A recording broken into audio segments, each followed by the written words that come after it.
Hi, welcome to The Courageous Survivor. My name is Paula Walters.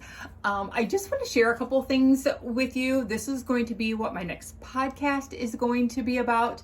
And forgive my look. I have been a dopamine, endorphin, serotonin chasing fool this morning, which I make part of my everyday routine. I just got in from gardening and I started having these thoughts about, I'm going to do this quick video. So behind me is my little board that when I do my trainings, I often put this all up there. And I have been told multiple times that this needs to be a handout so people can understand that. This video and my next podcast are going to specifically be talking about our dopamine, our oxytocin, our endorphins, and our serotonin.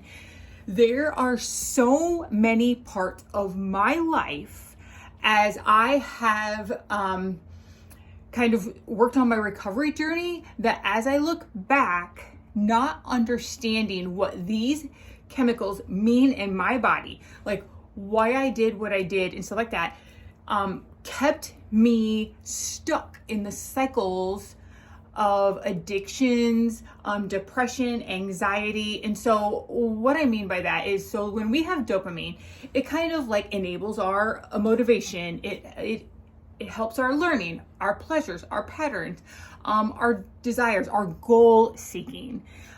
So what that looks like when we're around a lot of trauma, those decrease.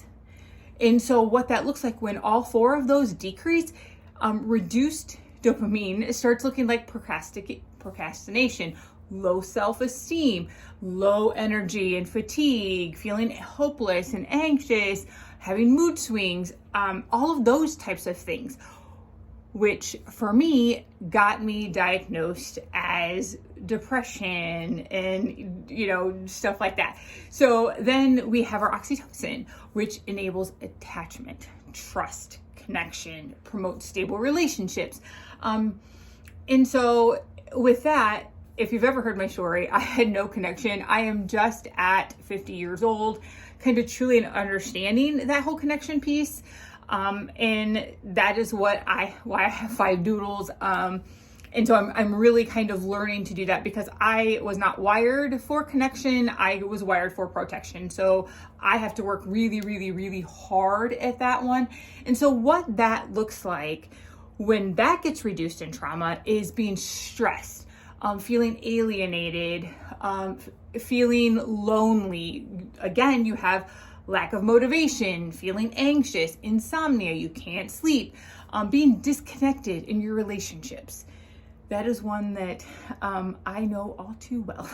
So then you have serotonin, and that's like your feeling of self-worth, feeling part of a group, tied to your self-image, kind of just having your mood stabilizer. So being like enjoying being around other people. So what that looks like when that gets decreased, which I also know all too well, is being overly sensitive, so emotionally reactive. So it kind of goes back to this part over here where we start talking about responding out of the rational brain or emotional brain instead of the rational brain. So you also have low self-esteem.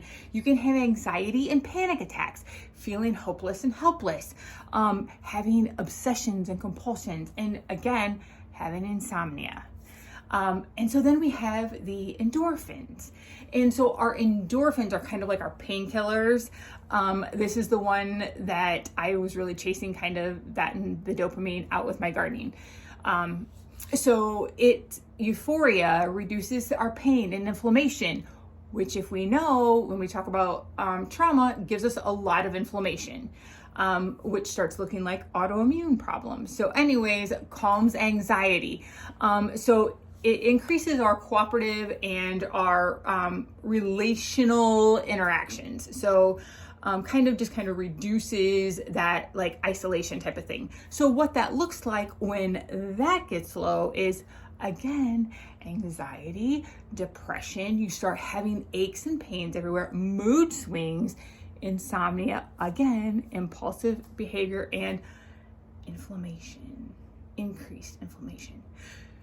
So understanding this stuff and looking back at the medical diagnoses that I had, which multiple autoimmune disorders, anxiety, depression, panic attacks. They had put me on Xanax. They had put me on Prozac. They had put me on all of these medicines. I was given Ambien to sleep because I had horrible time sleeping. And so like all those medicines were not going to help me. Now, can they help with some of the symptoms as you recover? Yes. But like being able to understand these things and how to do healthy things to chase them. So I make a point every single day to do things to help rewire this whole thing that I got from behind me and the way that my systems worked because of the trauma that I had for the first 48 years of my life. So for dopamine, I love writing to-do list on my refrigerator. I have this whiteboard and it's a dry erase board, and I just write. So it has Monday to, Monday, I think it has Sunday through Saturday. I just write everything that I want to get done during the week. I am telling you, just crossing those off is like my achieving a task. So doing things for dopamine, which is our reward chemical, you can do things like achieving a goal, completing a task, self-care activities, celebrate wins. So this morning I went out and I was able to plant more broccoli and cauliflower. I was able to get some new things out of my garden. And so like that type of stuff, I cleaned my kitchen, cleaned my stove, mopped my floor, like being able to see those things done. And as I walked over to my refrigerator, I was like, wipe, getting those things off of my list. And for me, that is a reward. So for me, because I chase healthy things, I didn't used to. It used to be after I ate, I needed to have a dessert, have a drink, do those unhealthy things. So, and like for my significant other, I watch him and it's like after he eats, he has to go get a dip. That is his like reward thing for him. And it's an unhealthy one. So we often get these unhealthy ways of doing it, which cause more problems. That is a carcinomic thing. But that's his reward thing. And until I can't change him until he understands this. So that's the whole dopamine thing. So like looking at the love hormone, that one's simple. My thing for that is my dogs, spending time with my dogs, loving my dogs, taking care of them. That is huge for me. That is like kind of my whole learning about connection is taking care of them. So when I chase my serotonin, which is kind of my mood stabilizer, I am outside in the sun. I have never been a gardener. I wasn't a person who liked being dirty and being in the ground. However, I absolutely love it. I started last year was the first time I got a garden, and a lot of it was because of this reason, trying to be able to do, trying to kind of like do the mood stabilizer. So I go out there the first thing that I can in the morning. One, it's good for my serotonin, but also for my circadian rhythm, being able to keep my body in a regular sleeping pattern. I'm telling you what, I am one of those people now with my sleep. I go to bed pretty much within an hour of the same time every single day.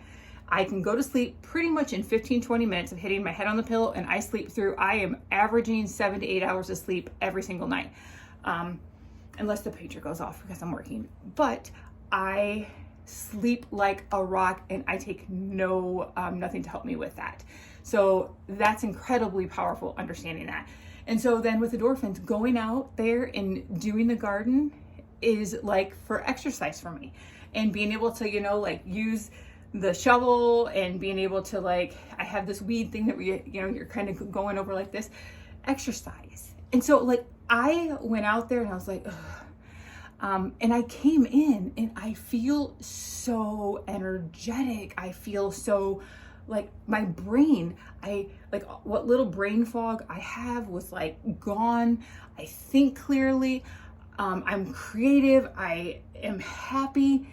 And it's I just got this big injection of like just happiness. And I feel like everybody needs to understand that we have the capability of doing things. And when you get that foggy brain, I think that there are a lot of people. I was one of those people who had multiple medical diagnoses because of the symptoms that I had, but the symptoms I had is from trauma and not understanding what it did to those chemicals. And that is huge. So that is what my next podcast is going to be about, digging deep more into this and understanding and how I learned. Just a reminder, I am not a medical professional. I am just a survivor of multiple forms of abuse who had a very, very ugly past. And I was a person who hurt person who racked up medical diagnoses. And I am living with just a brain injury these days.